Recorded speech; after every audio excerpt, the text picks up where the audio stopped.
Welcome back to Daily Blast Live. A new rule in California will force publicly traded companies to appoint women to their board of directors. So by next year, if a company has 5 directors, 2 must be women.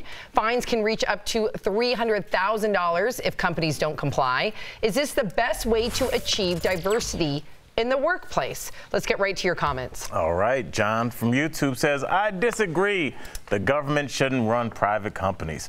Well, I'll tell you this, John. Unfortunately, a lot of times when we need change in this workforce, it does have to come from a government mandate. Women are 51% of the population, and I feel like a company should reflect that in some way. I feel like the Supreme Court should reflect that. Wherever we are, I think who's ever making decisions should represent the total populace, and women are more than half of that. So let's fix this. Kimberly from YouTube says, I agree that more women should represent public companies, but as a woman, I would like to make sure that they are hiring women that have the qualifications instead of just hiring someone to follow the law. I think that's a great point, Kim. I just want to say that Steve Jobs, I read the great biography by Walter Isaacson, and he's a great visionary, and he wanted no bathrooms on the ground floor of Apple because he wanted that clean look. You know, he had really strict rules about how it should look. And no woman was on the board, and a pregnant woman walked in and said, I need to use the restroom on the basement floor. I'm pregnant.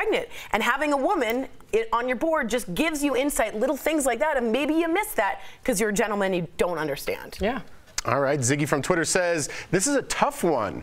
Can't we just hire the right person for the job? And you know what, Ziggy, I'm with you too. I think the best man, the best woman for the job, but there is some discrepancies here. I think we do need to look into hiring more women just because the work, like Al was saying, it's not correct. It's not correct. But I do, the top positions, any position, I feel like best person for the job. I don't want to discriminate race, color, gender, whatever. Some people don't feel that way, and they lead with their bias, and that's what we need to stop. Right, exactly. And that we announced that one quote, I forget who said it on this show, that there's more CEOs named John than there are female CEOs. Totally. I think and that tells you everything that you need to know. The point.